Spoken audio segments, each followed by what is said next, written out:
네, 감사합니다.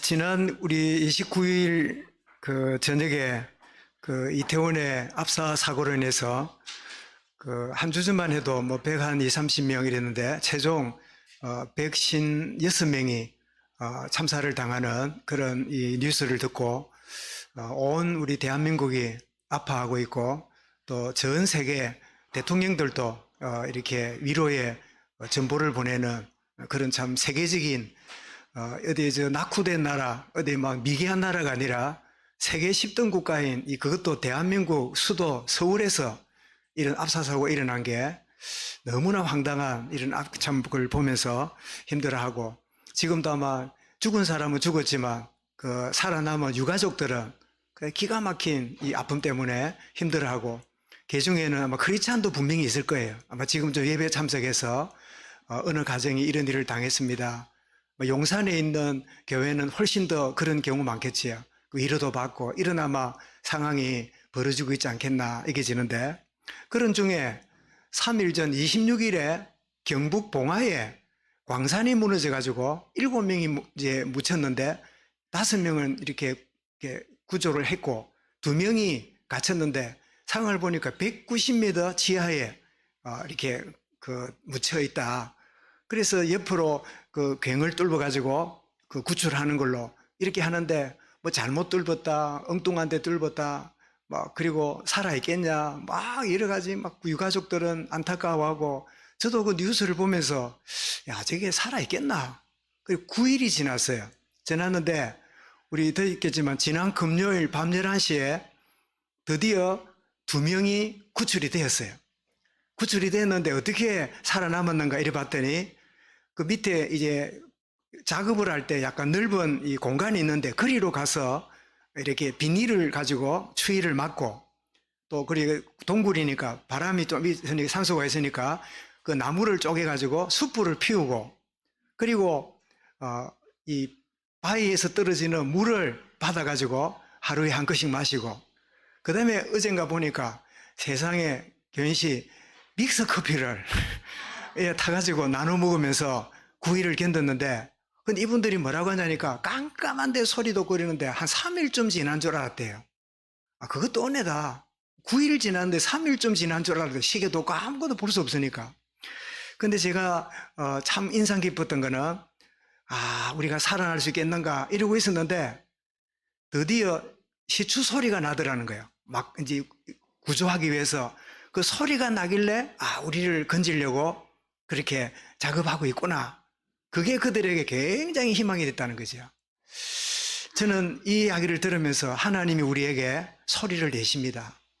갇혀 있는 것처럼 보이고 절망처럼 있는 거 보이고 소망 없어 보이지만, 사랑하는 아들아, 내가 너와 함께한다. 사랑하는 딸아, 내가 너의 어려움을 알고 있다. 너만 있는 게 아니라 내가 너를 반드시 건지고 너를 영화롭게 하리라. 사람이 지금 현재 어려움 가운데 있지만 그 구조하는 그 괭이 소리만 듣고도 우리가 살아날 수 있겠구나. 그래서 나왔는데 보니까 자기 걸어가지고 시력만 조금 힘들지 몸도 건강하게 나와서 그 안동병원에 입원하고 아마 이번 주에 퇴원하지 않겠는가. 그래서 한쪽에 큰 슬픔을 만난 우리 대한민국 국민들에게 그나마 참 2명이지만 살아난 참 이런 경우도 있구나. 그렇게 위로를 받는 그런 시간표 속에 있는데요. 오늘 예배하는 가운데 참 주님의 음성을 듣는, 주님 주시는 인생의 답을 얻는 축복의 시간이 될 수 있기를 바랍니다. 오늘 말씀 제목이 뭐냐? 내가 믿을 때에 성령을 받았느냐? 내가 믿을 때에 성령을 받았느냐? 이게 바울이 에베소에 와서 했던 질문입니다. 우리는 때때로 하나님이 멀리 있다고 느껴질 때가 가끔 있지요. 하나님이 나를 간섭하지 않는다고.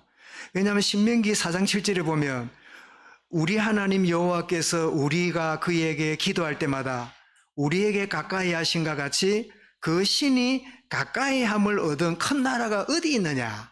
하나님이 가까이 계신다고 말씀하고 있잖아요. 그런데 하나님이 멀리 있다고 느껴질 때가 있단 말이에요. 왜 그럴까요? 믿음을 감정적으로 내가 느끼기 때문입니다. 믿음을 감정적으로, 더 나아가서 감정이 나의 주인이 되고 있는 거지요. 여러분, 감정이 느껴진다는 말은 감정을 느끼게 하는 그 밑에 주인이 있습니다. 그게 신앙이라면 확신으로 올라오고 신념이라면 마음의 낙심으로 다가가요. 그래서 감정은 틀리고 맞는 게 아닙니다. 감정을 느끼게 하는 더 큰 깊은 주인이 있단 말이에요. 그것이 내게 그런 감정을 갖도록 이렇게 역할을 하는 거지요. 신앙이라고 하면 하나님을 신뢰하는 믿음의 사람이 될 거고, 신념이라면 어떻게 하나님이 있다면 이럴 수 있어. 하나님 없는 거야. 난 안 믿을 거야. 그거는 신념이 작동하니까 그 주인이 움직이니까 그렇게 마음이 가는 거지요. 그래서 여러분, 믿음은 뭐라고요? 사실을 붙잡는 겁니다. 그래서 히브리 11장 1절에 보면 믿음은 바라는 것들의 뭐라고요? 실상이요. 허상이 아닙니다. 아이고, 믿는다고 되냐? 믿는다고 되냐? 우리 흔히 그런 이야기를 하잖아요. 그게 뭐지요? 감정적인 믿음인 거지요. 그러나 아니다. 하나님의 말씀이 실상이고 하나님의 언약이 분명한 진리다. 여러분, 정말 진리의 말씀, 실상을 붙잡는 축복으로 어떤 문제 올지라도 하나님이 나와 함께 하심을 늘 확인하고 체험하는 축복의 은혜가 충만할 수 있기 바랍니다.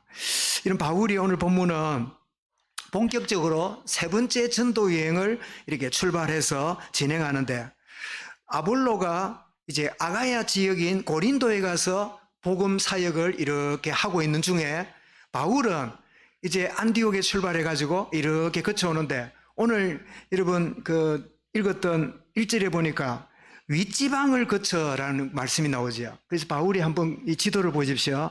안디옥에 출발해 가지고 점점 서쪽으로 이렇게 가고 있는 중에 에베소가 나오잖아요. 그런데 윗지방이라고 하니까 위에가 뭐 있지요? 비두니아, 무시아, 이런 윗지방을 바울이 이렇게 거쳐온 것 같아요. 거쳐가지고 이제 어디로 옵니까? 에베소에 왔습니다. 에베소가 어떤 지역이죠? 2차 전도 여행 마칠 때 바울이 잠깐 둘러가지고 하나님 뜻이면 다시 오겠다 약속한 지역이죠.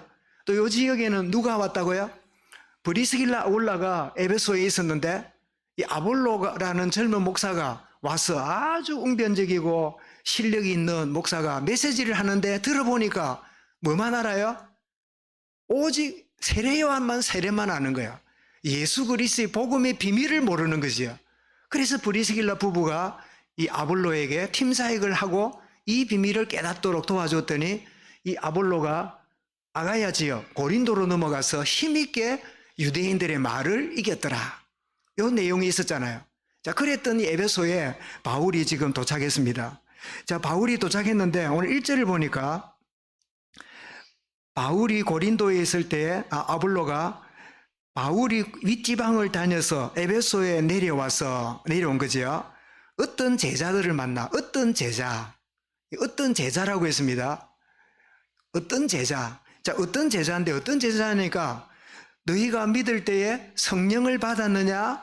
이래 물어보니까 이 제자긴 제자인데 뭐라고 답합니까? 성령을 받기는커녕 성령이란 말도 못 들었는데요.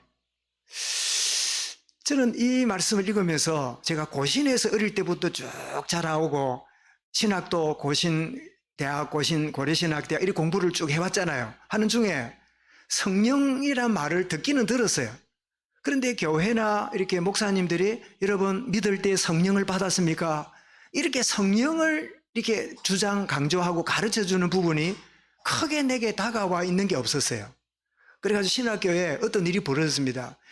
우리 교수들이 이제 4시간 일하고 점심시간 전에 이제 채플 예배를 인도하는데 돌아가면서 하는데, 이제 실천신학이나 이런 목사님들이 교수님들이 설교하면 은혜가 되는데, 특별히 헬라어 교수가 설교를 하면 그 헬라어가 어떻고 히브리가 어떻고 막 이런 얘기를 하니까 영성이 하나도 없어요. 그래 막 예배 시간이니까 막 딴짓하고 뭐 볼펜 가지고 그림이나 그리고 신학생들이 그런 분위기라. 왜냐하니까 들을 가치가 별로 못 느껴지니까. 그런데 졸업하고 났더니 그 히브리어 강조했던 그 교수가 우리 좀 개인적인 이야기입니다만은 그 교수님의 그 동생이 우리 이제 김혜진 지사님 교회 담임이에요. 이제 그 형님이 이제 히브리 교수를 했는데, 그분이 설교를 하면 재미가 없고 이랬는데 졸업하고 소식이 들리기를 이분이 성령 충만 받아야 된다. 이거를 강조하고 나선 거예요. 그러니까 온 고신대학 안에서 막 난리가 난 거예요.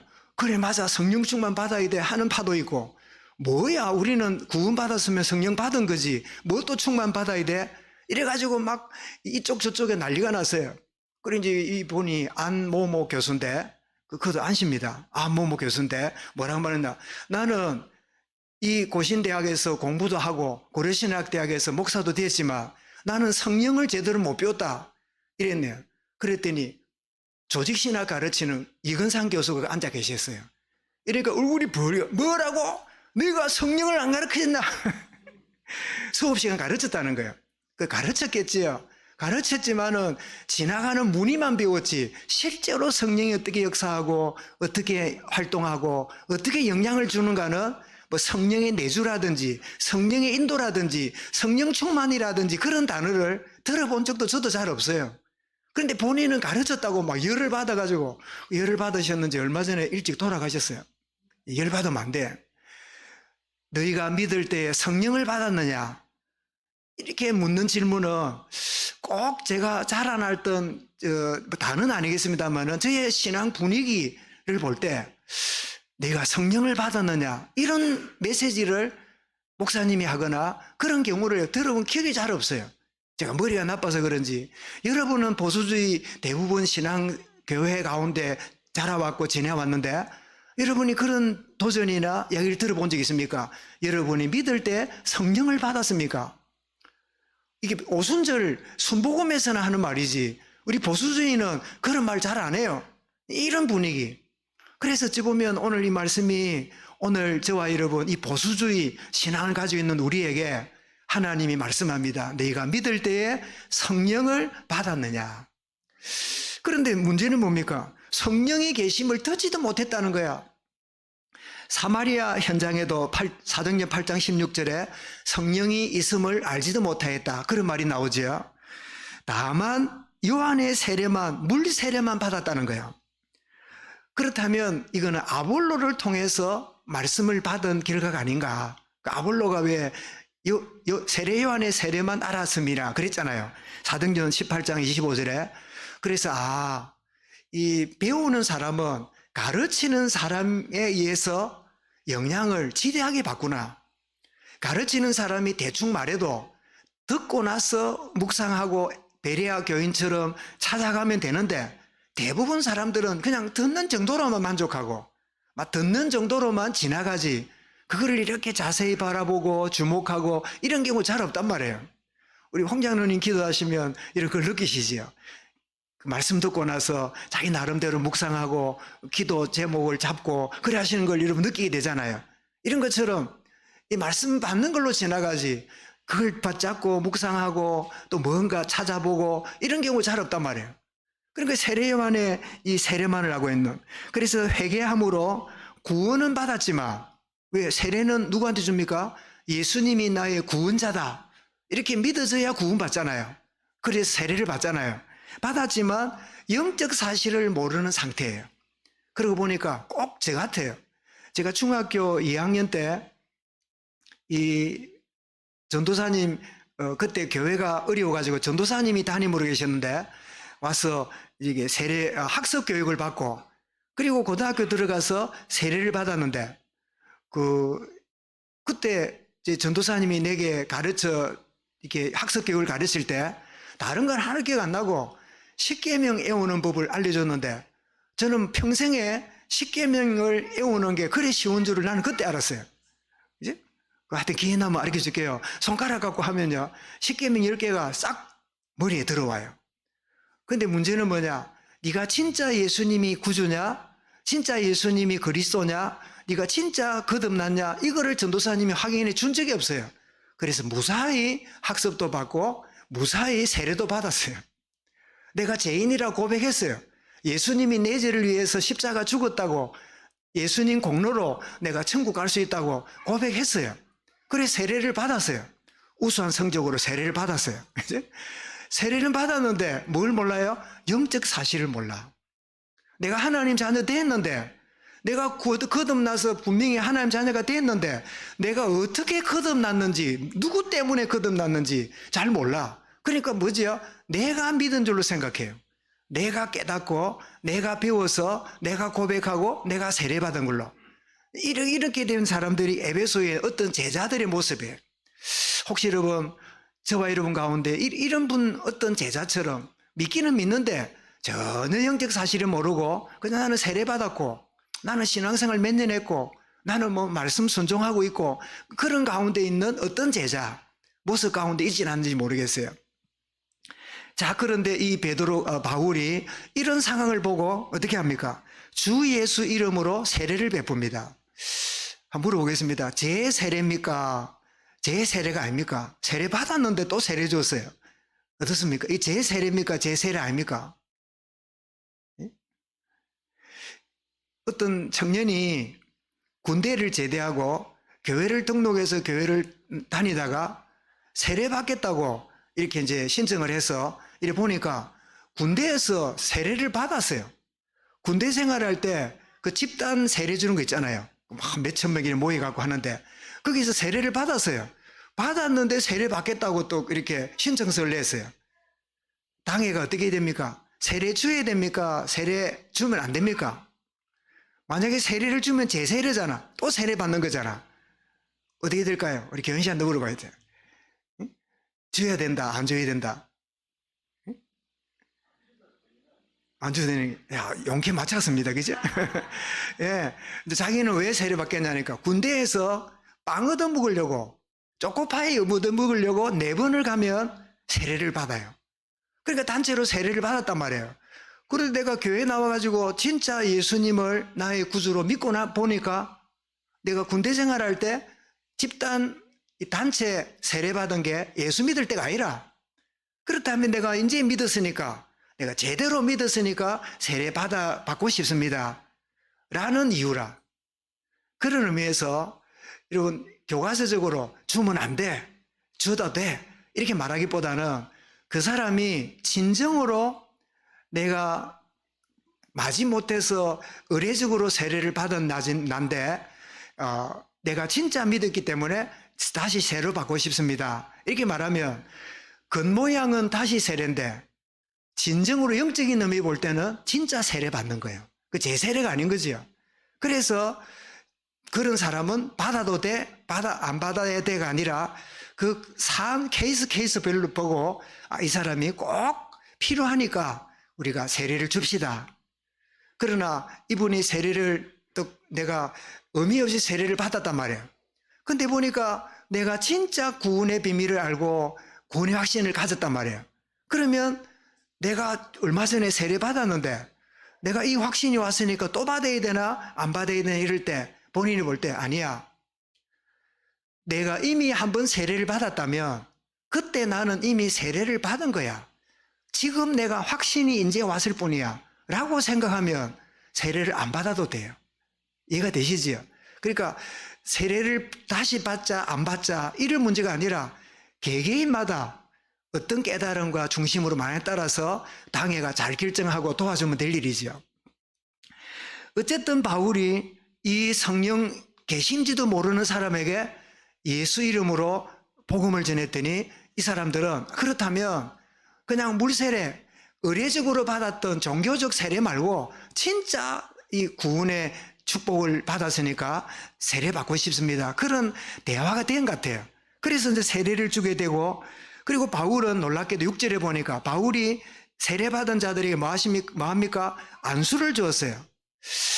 자, 이 안수는 우리 여러분 세례 줄 때 뭐 합니까? 세례자가 세례 받는 사람에게 안수를 하잖아요.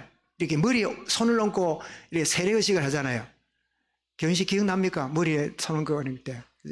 내가 참 눈물이 나서 그랬는데 이렇게 올리고 성부와 성자와 성령 이름으로 세례를 주노라. 이 안수하는 거잖아요. 그죠?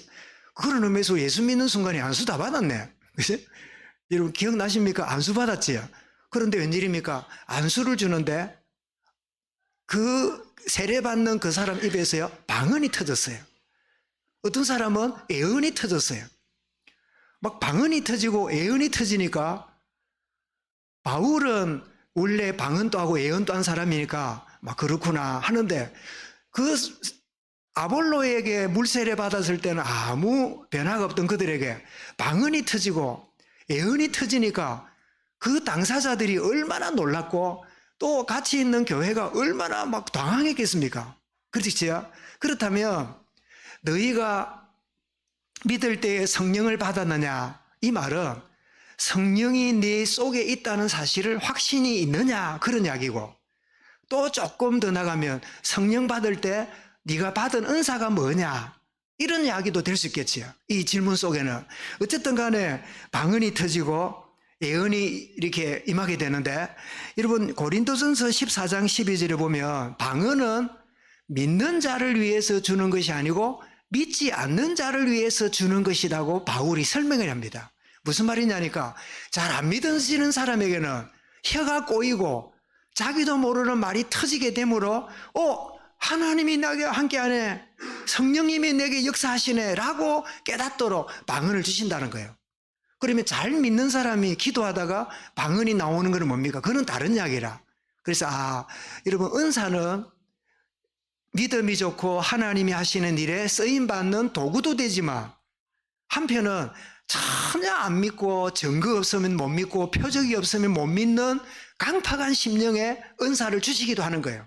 왜요? 불신앙을 깨뜨리려고. 그 불신앙을 없애려고 방언을 터뜨려 가지고 그 방언이 여러분 터지면 자기 언어가 아니라 다른 언어를 쓰잖아요. 그러면 다른 언어를 쓰면 자기가 느끼겠죠. 성령님이 내게 임했구나. 그렇게. 그런데 예언은 다릅니다. 예언은 믿는 자를 위하여 준 거라 그랬어요. 그래서 예언은 방언은 믿지 않는 자들이 불신앙을 이기도록 주는 거고, 그래서 기도할 때 내가 그냥 기도하면 기도가 잘 안 돼. 그럼 뭐가 터지면 기도가 잘 돼요? 방언이 터지면 나도 모르게 기도가 방언 따라서 기도가 되는 거지요. 그런데 문제는 뭐냐? 방언을 하고 기도하는데 기분은 좋은데 내가 뭐 기도했는지를 내가 몰라. 왜냐하니까 나도 모르는 말을 하니까. 그죠? 그러니 이게 길면 길수록 굉장히 수준 낮은 기도가 되잖아요. 그래서 가장 좋은 기도는 뭐죠? 방언 기도도 귀하지만 나의 음성으로, 나의 말투로 기도하는 거지요. 얼마 전에 그 진정에 있는 어떤 장로님이 그 여자 장로인데 그 아이가 질문했다고 연락이 왔어요. 하여튼 우리 경남도에 직구준 질문이 있으면 저한테 전화를 하는 사람이 꽤 있어요. 그 질문이 뭐냐니까 엄마, 하나님이 천지를 창조할 때 무슨 말을 했네? 한국말이가 히브리 말이가 영어가 이런 묻더래요. 그래서 야 신기해. 아주 재밌는 이야기라. 그래 무슨 말을 썼을까요? 한국말을 썼을까요? 아니면 영어를 썼을까요? 히브리 말을 썼을까요? 뭘 썼을까요? 히브리어는 아브라함이 부름받고 나서 이후에 언어니까 히브리도 아니겠지요. 그러면 그 언어가 뭘까요? 그때 언어는 지금처럼 영어다, 한국말이다, 일본말이다 하는 그런 언어가 아니라 하나님이 하시는 그 음성이 언어로 설명할 수 없는 신령한 음성이니까 해석이 안 되지요. 그런데 아담은 알아들었고 이거 보면 히브리어냐 엘라어냐 문제가 아니라 그때는 어찌 보면 언어도 없이 그냥 타락하기 전이니까 그냥 쳐다만 봐도 뭐예요? 마음이 통하는, 그치? 손짓만 해도 무슨 뜻을 하시는구나, 이렇게 어떤 몸 동작만 봐도 알아듣는. 그래서 학생이 선생을 훈련한다더만은 나도 그 이야기 듣고 고민을 많이 해봤어요. 맞네, 히브리어가 아니네. 나도 히브리어인 줄 알았거든. 히브리어 전인데 그렇다면 무슨 언어겠느냐? 그건 그때는 우리 사람이 지금 쓰고 있는 언어와는 전혀 다른 차원의, 우리 천국 가면 우리가 천국 가면 무슨 말 쓸까요? 우리 임마누엘 교회 가정은 양교인 씨 천국 왔네 이런 한국말 쓸까요? 그때는 아마 그 언어가 어느 나라 말이 아니라 천국에서는 신령한 영어를 쓰지 않겠나 싶어요. 그지? 만약에 죽고 난 다음에 한국말만 하면 우리 아브라함 링컨 만나가 대화가 될까 안 될까? 우리 링컨은 뭘 하고 우리는 한국말 하고 이러면 대화 안 되겠죠. 그래야 될 게 아니잖아요. 그래서 천국 가면 우리 쓰는 언어가 아무 소용없고 신령한 언어를 쓰듯이 그런 상태가 아닌가 여겨지는데요. 그런데 애언은 믿는 자들이 이제 신앙을 가지고 있고 말씀이 있으니까 하나님의 뜻을 쫓아가는 수준이 됐으니까 애언으로 하나님이 어떻게 하시겠구나, 어떻게 내 약속하시는구나 하는, 그래서 방언과 예언에 대해서, 그래서 이거를 순복음에서는 예수 믿는다면, 성령을 받았다면 반드시 방언이 터지고 반드시 예언해야 된다고 못을 박아요. 왜? 바울이 에베소에서 이렇게 기도했더니 안수했더니 터졌지 않냐? 그래가지고 기도원 같은 데 가면요, 그 방언 터지게 한다고, 자 따라해라, 할렐루야 할렐루야 할렐루야 이러면 막 방언이 터진다는 거야. 그래 막 터졌다고 좋아하고 이러는데, 여러분 그렇게 자꾸 은사 쫓아가는 사람 치고요, 신앙생활 지속하는 사람 없어요. 왜냐하니까 이것은 어린아이 수준의 상태로 머물기 때문에 그래요. 틀린 건 아닌데 그런 상태임을 보게 되죠. 어쨌든 이 성령이 임하게 되므로 그들이 눈에 보이는, 몸에 느끼는 증거를 알게 되므로 불신앙과 이방에 있는 사람들에게 성령이 임함을 알게 만드는 또 하나님의 방법이구나, 하나의 특별한 경우지 모든 보편적으로 그래야 된다는 뜻은 아니라는 거죠. 그렇다면 여러분, 믿을 때 성령을 받았느냐 이럴 때 성경 전체 속에서 우리 알아야 될 성령이 우리에게 임하심을 어떻게 정리할 수 있을까요? 그게 바로 성령 역사라는 신앙인데, 처음에는 성령이 누굽니까? 하나님의 영 혹은 주님의 영이라고 되어 있습니다. 그래서 성령이 어떻게 오느냐, 하나님으로부터 오시기도 하고 예수 그리스도를 통해 오시기도 하는 하나님의 영, 주님의 영이에요. 오시는 영이 우리를 어떻게 합니까? 거듭나게 합니다. 요한복음 3장 5절에 물과 성령으로 거듭나지 아니하면 하나님 나라를 볼 수도 들어갈 수 없느니라. 이런 성령으로 변화되지 않으면 자연 그대로는 그냥 영원한 지옥 가야 돼요. 거듭나는 영원한 생명이 마귀 자녀로 했던 우리가 하나님 자녀로 거듭나는데 누가 하신다고요? 성령 하나님이 역사하시는 거예요. 언제 말입니까? 복음을 들을 때, 내가 아멘 할 때, 또 혹은 여러 방법으로 주님이 나를 거듭나게 하시는, 그래서 거듭나게 하는 방식도 성경 안에 여러 유형이 많습니다. 바울 같은 경우는 어떻게 해요? 예수 믿는 사람 잡으려고 달려가다가 하늘의 신령한 빛과 음성을 듣고 거듭났지요. 또 때로는 여러분들 그냥 예배 드리는데 내게 뜨거운 마음이 와서 회개가 터지고 주님을 바라보게 되므로 거듭나기도 하고, 제가 자주 말씀드렸지요. 저도 막 고등학교 2학년 때 억지로 따라갔던 그 중고등부 SFC 수련회 가서 억지로 그 마지막 날 목요일 저녁에 철야기도 하는데, 철야기도 안 하려고 도망댕기다가 잡혀왔다 납니까? 머리가 커서 그 옆에 그 창고에 그 농에 다 들어가지가 않네. 내 머리가 커가지고. 머리 큰 분이 있거든. 어딘가 유익이 있는 줄 알고 감사하시기 바랍니다. 내 머리만 조금 작으면 내가 얼굴이 뽀대가 날 건데 그럴 거 없어요. 뭐 하나님이 딱 맡겨주신 거예요. 딱 요즘 맞게 다 깎아 주셨는데, 그래가지고 억지로 잡혀나와가지고 막 억지로 철학이도 한다고 있다가요, 그때 주님이 나를 거듭나도록 회개 역사가 일어나게 되고 내 인생이 변화되었어요. 뭐 여러분 중에도 그런 거듭나게 되는 이 축복을 확인하고 누린 사람이 있을 테고, 나는 믿을 때 성령을 듣기는 보니까 성령이 내주한다, 영혼이 함께한다 이래 하긴 하는데, 난 한 번도 어떤 뜨거움이나 뭔가 막 회개의 눈물이나 이런 걸 경험해 본 적이 없는데, 나는 어떤가 여러 가지 막 상황이 다르겠지만 분명한 거는 예수님이 나의 구주라고 믿어진다면 믿는 자 속에 영원히 계십니다.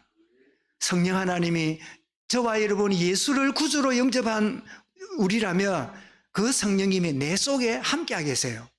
근데 함께 계시는데 느껴집니까? 안 느껴집니까? 잘 안 느껴져요. 느껴지면 우리 못 산다. 성령 하나님이 내 안에서 막 늘 함께 함을 이렇게 느끼게 만다 그러면 우리가 살기 힘들겠지요. 그러나 분명한 것은 성령 하나님 내 안에 계시는데, 고린도 3장 16절에 너희가 하나님의 성전인 것과 하나님의 성령이 너희와 함께 계시는 것을 알지 못하느냐, 고린도 교회를 향해 말씀했지요. 그런데 성령이 임하는 것은 요엘 선지자가 예언한 그대로입니다. 요엘서 2장 28절부터 쭉 보면 말세에 낸 남녀가 여종에게 성령을 물붓듯이 부어주리라. 이 성령을 주시겠다 말씀했지요. 그러면서 때를 따라 성령의 충만함을 또 우리에게 주십니다. 사도행전 2장이나 4장, 6장, 13장 보면 기도할 때 충만케 되고 복음 전할 때 충만케 되고 또 어떤 때는 예기치 않는 고난을 받을 때 사도들이 성령에 충만하여 이렇게 내주하시는 성령님이 언제 실제로 역사함을 보게 되느냐 할 때 일상생활보다도 어떤 문제를 만나거나 위기를 만나 한계를 만날 때 때로는 큰 인생의 고비를 만날 때 그때 내주하시는 성령님이 역사하시는 거예요. 이런 모양 저런 모양으로 역사하심 보게 되지요. 그러면서 성령 하나님이 어떻게 하십니까? 구원받은 내 마음에 새 마음을, 새 성품을 주어서 이 굳은 마음, 옛 성품을 치유해가는, 나를 바꿔가시는, 이 리모델링을 하고 계시는 이런 역사를 누가요? 성령 하나님 우리 속에 일하고 계시는 거예요. 오늘 이 말을 강단 말씀을 듣는 가운데 이 목사의 말이 하나님의 음성으로 주님의 깨달음으로 여러분 다가오고 있다면 성령님이 여러분 안에서 깨닫게 하고 계시는 거예요. 성령님이 생각나도록 진리 가운데 인도하시는 거예요. 사도행전 그래서 1장 8절에 성령이 임하면 영영 충만받고 나의 증인이 되리라. 여러분 결론입니다. 나는 성령의 사람으로 살아가고 있는가? 성령을 받았다면 한번 보십시오. 우리 믿는 순간에 내 안에 오셔서 내주하고 있다는 확신이 우리에게 필요한데 고린도 12장 3절에 성령으로 아니하고는 예수님을 주님이라고 고백할 수 없느니라. 여러분 예수님이 나의 구원의 주님이다 믿어지십니까? 아멘. 그렇다면 성령님이 나에게 그것을 깨닫게 하신 거예요. 여러분 길에 나가서 한 10명을 붙잡고요, 예수님이 구주로 믿으십니까? 이래 물어보면 10명 중에 1명 정도나 아멘 하지 9명은 무슨 소리냐 지나버릴 거예요. 무슨 말인지 몰라요. 전혀 이 말의 결이 안 맞을 거예요. 믿는 순간에 내 안에 오셔서 내주하고 계신다는 확신, 주의 성령이 내 안에 계신다고 하는 확신, 이게 우리에게 필요하고, 더 나아가서 그 계시는 성령님이 내게 가르치고 가르침 받은 것이 생각나도록 역사하신다는 거예요. 이런 베드로가 예수님에게 무슨 말을 들었습니다. 뭐라 들었냐? 베드로야, 너가 닭 울기 전에 나를 3번 부인할 거다. 그 말을 듣는 순간에 베드로가 인정했습니까? 거부했습니까? 주여, 다른 사람 다 버려도 나는 절대 안 버릴 겁니다 하고 거부합니다. 근데 주님을 3번 부인하고 이렇게 지나갔는데 새벽에 되니까 무슨 소리 하냐고 닭이 꼬꼬대겠어요. 그치? 수탉이 이제 우는데 꼬꼬대 소리 나니까 누가복음에는 뭐라고요? 예수님이 자기가 예수님을 버릴 것이라는 것이 뭐 나서? 생각나서 밖에 나가 심히 통곡하니라. 누가 했을까요? 성령님이 깨닫게 하시는 거예요. 저는 이 사실을 믿고 나서 우리 성도들을 그렇게 닥달 안 합니다. 아, 누가 이렇단다 저렇단다 참 잘 안 보인단다 이럴 때도 주님, 저 안에 내주하시는 성령님이 계시다면 지금 이 시간에 어떤 자리 무슨 일을 어떤 상황이 있든지 간에 내주하시는 성령께서 깨닫게 하실 것을 나는 믿습니다. 근데 만약에 그 사람이 교회를 오래 다녔는데도 성령님이 내주하시는 분이 아니라면, 그런 자가 아니라면 내 말은요 잔소리밖에 안 돼요. 귀찮게 하는 말이에요. 왜요? 내주하시는 성령님의 깨달음이 없는, 성령이 없는 사람이잖아요. 그런 의미이기 때문에 내가 말하는 게 필요가 없는 거예요. 그리고 성령님이 계시다면 내가 별말 안 해도 기도만 하면 내 기도를 들으시고 성령님이 그 사람 마음속에, 그 영 속에 역사하실 거 아니에요. 아, 이래서는 안 된다, 이래 갖고 안 된다.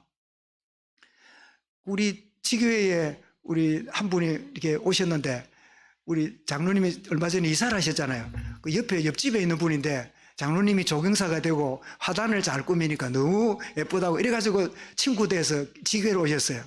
그리고 와가지고 이제 그 예배를 드리고 이제 이렇게 뭐 영접이 되는지 몰라 영접도 하고 이렇게 지냈는데, 근데 부인은 보니까 부산에서 제일 큰 포도원 교회라고 큰 교회, TV에 나오죠. 그 김 무슨 목사도 그 나오는데 그 교회를 다니다가 코로나 때문에 안 나가고 있대요. 그래서 코로나 끝난 것 같은데 우리 좀 특이한 분이다. 뭐 이리 생각했는데 미안한데 장로님이 나오시더니 살짝 목사님 그 부인도 신앙이 나이롱입니다. 그래, 그럼 그렇지. 지금 뭐 코로나가 지나간 지 언젠데 코로나 핑계대고 아직 교회를 안 가. 그런데 그 속에 성령이 계시다면 그분은 마음이 불편해서 못 살 거예요. 코로나 때문에 교회 못 가. 가면 걸릴 거야. 성령님이 아니다. 그래, 네가 그래 몇 년 교회를 안 나가고 있으니까 편하냐? 몸뚱아리 편해요. 안 가도 되니까. 또 여자들이 어디 갈 때 그냥 안 가잖아. 구찌 비누 발라야 되고 뭐 발라야 되고 막 남자들은 털고 나가면 되는데 여자들은 달라요. 갈 때도 이삿짐 꾸미고 나가야 돼. 이거 챙겨야 되고 저거 챙겨야 되고 막 바빠요. 그리고 막 맨날 입는 옷인데도 이게 어울린가 저게 어울리는가 막 입었다 벗었다 막 바빠요. 정신없잖아요. 그죠? 남자하고도 달라요. 그 남자들이 여자 보고 막 빨리 안 오자 하는데 기다려 주세요. 여자는 많이 기다려 줘야 돼. 그죠? 그래서 몸은 편해. 교회 안 가니까. 아이고, 뭐 안 가니까 막 코로나 때문에 코로나 은혜다. 아이, 뭐 주여 코로나 길게 해주십시오. 막 코로나 때문에 교회 안 가도 돼. 이상한 평안을 누려. 근데 성령의 사람이 맞다면 그 마음 편할까요? 안 편해요. 죽기보다 힘들 거예요. 여름 가뭄에 마른 땅처럼 그 영혼이 바짝바짝 마르고 있을 거예요. 성령 하나님이 우리에게 깨닫게 하시는 거예요. 너는 예배의 사람이야. 네가 돼지냐 뭐냐 몸 편한 걸 쫓아가냐. 너는 영이 살아야 돼. 네가 영이 살아야 되는데 TV 틀면 온 TV에 뭐 유명한 목사 설교 다 놓은 그거 듣고 앉으면 안 됩니까? 그래 들어봐. 성도가 어떻습니까? 교제하지 않고 성도가 움직이지 않으면요 영은 가만히 어떻습니까? 잠복되어서 그냥 가만히 그냥 잠자는 신앙이 되고 말아요. 여러분 성령님이 어떻게 해요? 내주하시면서 생각나게 하고 깨닫게 하시는 거예요. 더 나아가서 모든 진리 가운데로 우리를 인도하십니다. 말하자면 깨닫게 하시는 거죠. 진리 가운데로 내가 이런 일을 결정하고 이런 계획을 합니다. 이럴까 저럴까 하지요. 근데 여러분 성령의 사람은 이라도 마음의 동기나 하고 싶은 그런 것들이 있잖아요. 그래서 어떤 때는 이러면 안 되는데 저러면 안 되는데 싶으면서도 결정합니다. 그래서 진행합니다. 진행해놓고 한참 뒤에 가보니까 결국 성령님이 인도하시는 대로 돼요. 길이 안 된다든지 막힌다든지 결과가 안 좋다든지 그렇게 함으로 성령의 인도하심이 훨씬 좋은 일이구나. 이거를 알도록 만드시는 거죠. 그래서 충만하게 함으로 우리는 어떻게 해요? 정인되도록. 여러분 성령 하나님이 우리 안에 내주하시면서 깨닫게 하고 인도하고 그리고 충만한 힘을 얻어서 복음을 전가하는 정인으로 살아가도록 만들어 가시는데 다시 물어보겠습니다. 이런 믿을 때에 성령을 받았습니까? 내 안에 계십니다. 내 안에 깨닫게 하십니다. 그리고 하나님의 성령이 충만케 하심으로 내 남은 인생 정인으로 살아가도록 인도하십니다. 여러분 이 마음이 저와 여러분에게 늘 고백되어지고 누릴 수 있기를 주 이름으로 축원합니다. 감사합니다. 주님. 믿을 때에 성령을 받았느냐?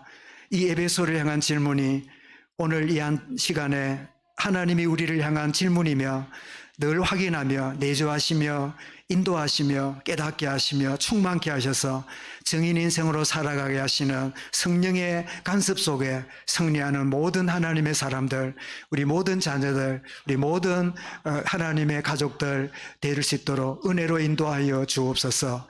예수 그리스도 이름으로 기도드리옵나이다. 아멘.